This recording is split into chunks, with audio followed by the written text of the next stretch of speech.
Hi, good morning. It's Gene from maverickstar Observatory. Guys, coming up in this video, we've got a little bit of sad news regarding the loss of some data from one of our superstars. Nothing she could do about it. It was just the point that we lost capacity on the SD card over a duration of 3 months. Something we might have to look into in the future when we leave these magnetometers running for prolonged periods of time. It was because she had to leave Hong Kong for a while.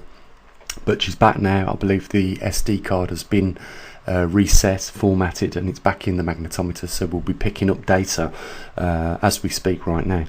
Before we get on in the video, I want to say a big thanks to those people that have been supporting the observatory.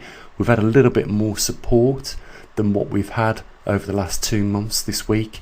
If I can just encourage people to continue taking us under their wing and supporting us, we can continue doing what we do here. And I hope that a lot of you people really appreciate what we do. I always say this: we don't just talk about data from third parties. We're actually looking at data that our own equipment has collected over a duration of time, and we are in the field of using the scientific method in order to collect the data and try and forecast what is going on with our Earth as we get closer to that all-important time, which is probably only about 2.5 years away. Can you believe that now, guys? We are getting there closer and closer. So we're looking at the data from Tucson, Arizona, from Scott.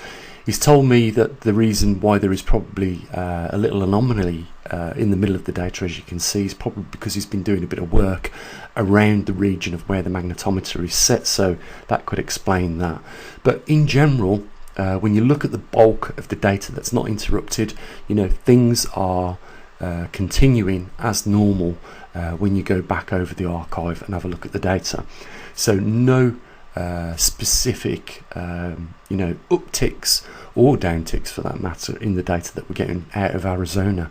Now, if you remember, the reason why we're in Arizona is it's because it's on one of the outskirts of the high intensity over Canada. Now, we should start to see firstly in Arizona slight changes in the data before we do, I would have thought, in Canada.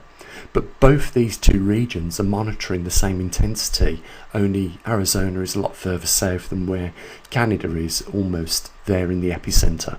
So continuing to monitor these gives us an idea of the rate of how fast things are depleting over in Canada. And remember, during the early 1900s was when Canada very first started to begin to weaken in that region, that intensity over Canada. And at the same time, Russia began to increase in its magnetic intensity over the northern hemisphere, and that's why we had a separation or a movement or a tug on the dipole, which then began to pull it over towards Russia and continues to do so to this day. Just quickly looking at null score at the temperature on the W3 chart, we can see that over in the Canada region it is just slightly warmer than over in Russia, and that fits the intensity chart. We know that there's slightly less, probably in the 40 nanotesla range, as opposed to over in Russia 60,000 nanotesla. But what we're seeing is the same pattern in the temperature. And like I say, I did have some farmer from Canada say, when I said, Canada probably is going to start getting warmer, he says, "You're crazy, Gene." He says, "I've been farming in Canada for years and years." He says, there's been no change noticeably. The problem is, it's going to be very difficult to notice the change in temperature, because you can see from the two hemispheres over in Canada and Russia, but what you'll notice is that there's probably only a 5-degree difference in temperature from the lighter purple to the darker purple over in Russia. So on a daily basis, at this moment, it's not going to be very noticeable, but you can see it clearly. It isn't as dark as what it is. Canada isn't as dark in purple as what it is over in Russia. So I think it's going to be, like I said, I did say this was going to be the case. It's going to be very difficult to pick up at the moment on the slight changes. I mean, we're probably talking 4 degrees, 5 degrees Celsius, and not on. It's not going to be recorded on an everyday basis, so it's going to be very difficult. I think what we need to start looking at is temperatures over a long period of time in Canada and also in Russia, and just compare those over the period of time to see if there has been a slight change in annual mean temperatures. Just before we end the video, I wanted to talk about this event that happened during 1938 on the 11th of November, called Crystal Knock, or the Night of the Broken Glass. This is when people had been identified, namely Jews. They'd been labelled, and that group was targeted for a lot of the atrocities that was taking place in Germany at the time. But as you can see, I've highlighted a paragraph there from the Times of London, and it was observed on the 11th of November 1938 that no foreign propagandist bent upon blackening Germany before the world could outdo the fate of burnings and beatings. And I think we are crossing a very, very fine line in today's modern behaviour with what we're seeing these big tech giants do, and how they're going after YouTube channels or anyone with an alternative media, or alternative view on alternative media. We're also seeing mainstream media and the people that work for these mainstream media organisations, like the news presenters, themselves throw their spanner in to the works and have a go at alternative media, because it's not it's not gelling with what they're telling people. Recently in America, I was watching a video yesterday, and there's been some documents that are about to be passed. They may have already, I'm not 100% sure, but pretty much what it states in these documents, there's 4 things, and a couple of those things are: if you deny the outcome of the recent 2020 elections, then you could be classed as a domestic terrorist as a result of that. And there was also a few other things as well. Off the top of my head, I can't really remember. But we are, like I say, and I believe that we are crossing a very fine line. When we start to disregard alternative views, what are we actually going to do? How are we going to, move forward in science and society when we do that? The other thing is that it is starting to look like we are back in those days, and like on the night of the broken glass, we are starting to see people being singled out for special treatment. The name of being associated as a domestic terrorist is really bad, just because you had an alternative view on who you wanted to vote for, is really bad, I think. Excuse me.